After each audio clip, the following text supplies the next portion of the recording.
Warning, this video may contain spoilers for the TV show or movie that we discuss in this video. If you have not yet watched the TV show or movie that this video is about, please come back to the video at a later time after you have watched the content that was discussed. You have been warned.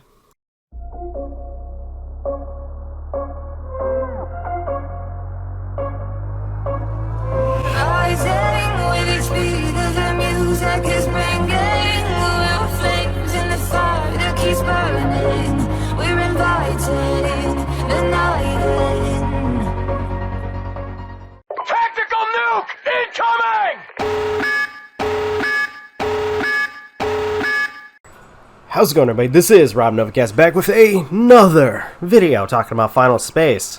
We'll be talking about episodes 5 and 6 for Season 2. And, you know, there's a lot that goes on in these episodes. Like, quite a bit. First off, talking about Episode 5, we get more of Gary's backstory. Not only that, but apparently learn a little bit about his mom. And actually get to meet her. And it's interesting how this episode starts, because we're like, it's kind of reminiscent to Star Wars, where they're on a frozen planet, Gary, a little Kato, and I think it was Tribor, are trying to collect fuel cells for the ship, and they're approached by bounty hunters, but it turns out that one of the three bounty hunters are the dad and the two children of the alien woman that Gary wore as a disguise in Season 1. And I guess because of the traumatizing thing that he did to them, this guy is now hunting Gary down. He has this whole speech where he's talking about how he's going to kill him and kill his mom. And at first Gary's like, joke's on you, I don't know where my mom is. But it turns out the bounty hunter knows where she's at. Not only that, going to be executed at a Supermax prison in space. So they're able to escape this guy who declares his vengeance on Gary. And they go off to either, at first, to confront Gary's mom. But it ends up being like a rescue mission, like kind of Gary being manipulated by his mom to rescue her. Now, something actually really cool. His mom is actually a really cool character, like no joke. I actually enjoy this character, like for the brief moment that we have with her. And I say brief because at the end of the episode she leaves. But it kind of sets it up where she's done a lot. She's, I guess, while not taking care of Gary, she's been off doing a bunch of other things. Who knows what, but whatever. So what ends up happening is, after a thrilling story about one of her heists, she mentions that she has to do a quote-unquote reverse heist, where she has to steal a family heirloom. So they go to the fortress where it's at, they commit the heist, and, you know, get out of there unscathed. Only to find out that apparently Gary's mom decides to leave again. And it turns out we get a reason why she left is because, I guess, after Gary's dad died, we, or at least she, end up kind of like closing her heart towards everything, and left her son. And we get a, I hate to say it like it's reminiscent to, but we get kind of like a story for Gary where it's like reminiscent to Full Metal Alchemist, where with his parents gone, he decides to burn down his house or burn down the tree house or whatever. It felt reminiscent to that. I'm not saying that's a bad thing, but I just thought it was cool because like you see him, you know, at this point, he has no family, so he's going to destroy anything that would resemble his childhood, which kind of makes sense. It really does. To the extent of, like, I can understand his story, his character. But, anywho, Gary's mom takes off, and it turns out that the family heirloom wasn't just a family heirloom. Apparently, it looks like a gem, but actually houses one of the dimensional keys. So, this in some sense angers Gary, and declares vengeance on her, and telling her that, or basically saying that he's gonna find out where she's at and get what's his.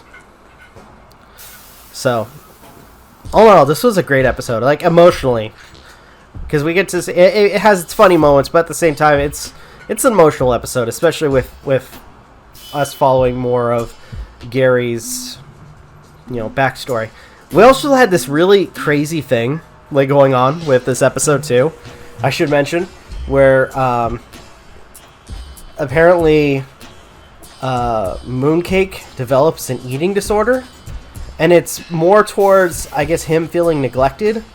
And either it's him being neglected or him losing his abilities. Either way, it's a crazy thing to see, because he's eating like pancakes, eating everything in the ship.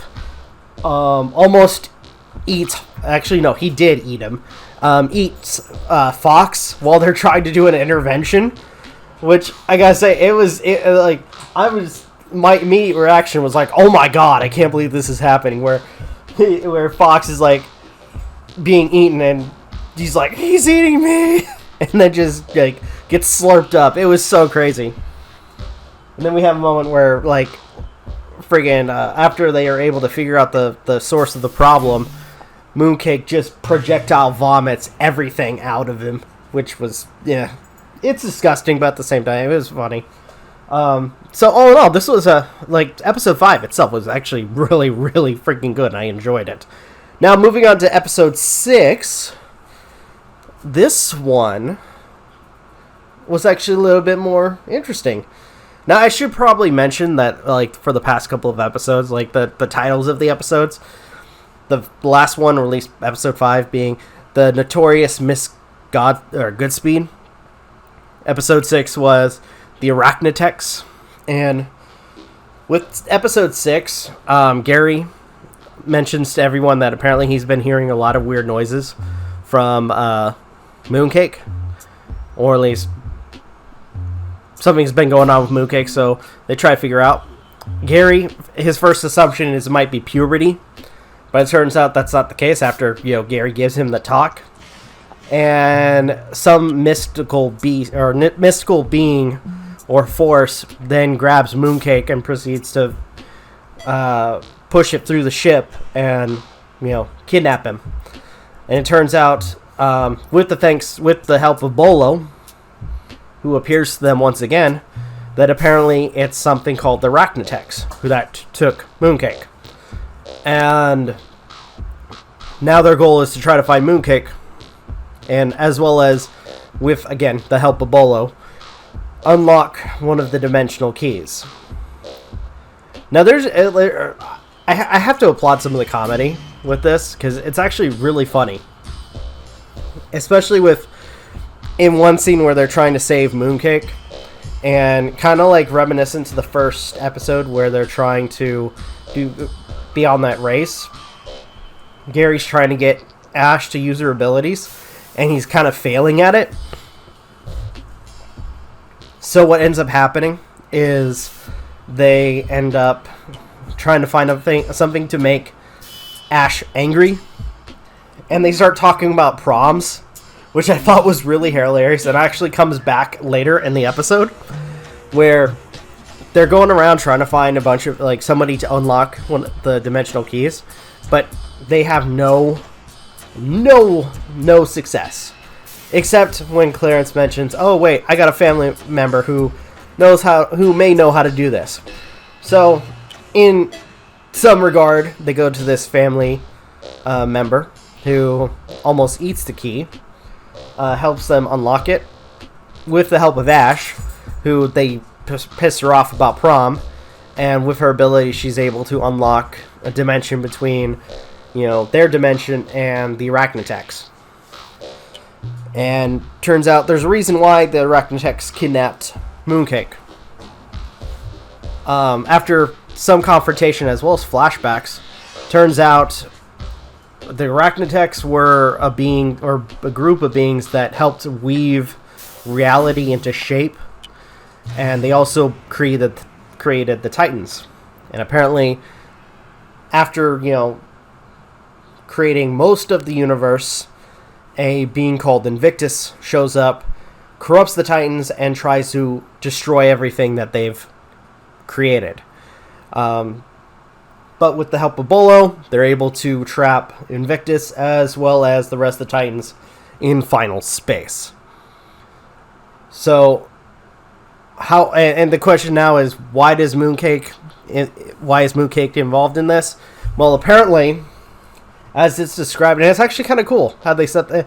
I mean, it was kind of set up a little bit in the first season, where we saw, after Gary's dad uses the antimatter bomb on the rift, that you see Mooncake coming out. They mention how apparently the Titans have been clawing at the walls of between final space and our reality, and it opens the rift. And as we already know, Gary's dad, using the antimatter bomb, closes the rift. And as it's described further to us, a piece of final space came through, and that was Mooncake. So the reason that the Arachnotechs apparently took Mooncake was so that way they could kind of destroy him and then put him back into final space to save the universe. So, to that regard, Gary's not happy with that and tries to save Mooncake. And during the whole rescue, Mooncake regains his abilities. Now, by the way, this is something I don't know if I mentioned in previous episodes, but I think I'm going to mention it now, in case I haven't. The entire time, Mooncake has not used his powers. Apparently, he lost them after what the Lord Commander did. So the entire time, he's been powerless to help anybody. But with his powers, he was able to close this newly formed rift. And with this revelation that apparently Mooncake can do this, they decide, or at least the Arachnotechs decide, you know what? Let Gary have him and go about your business. So, with that, Mooncake is saved. He's on the ship with Gary. However, even at this second in time, or this moment of the show, that the rift is closed, Invictus is still trying to get out. So who knows what's going to happen with the next episodes. I'm quite curious. I'm really excited for any new content to come out. But with that, I think I might go ahead and end this video here. I enjoyed these 2 episodes. I really did. And there's a lot of humorous moments. There's a lot of genuine moments, or at least emotional moments, that I really enjoyed. And all in all, I've been really liking this weird and obnoxious and just great show. So with that, thank you guys so much for watching. If you have anything you'd like to add, leave in the comments down below. Like, share, subscribe, all the good stuff. If you guys want to follow us on social media, links are in the description down below, as well as check out our daily content and the weekly podcast. With that being said, this is Novakast signing off. Have a good one, and take care. Peace. 2, 3, 5.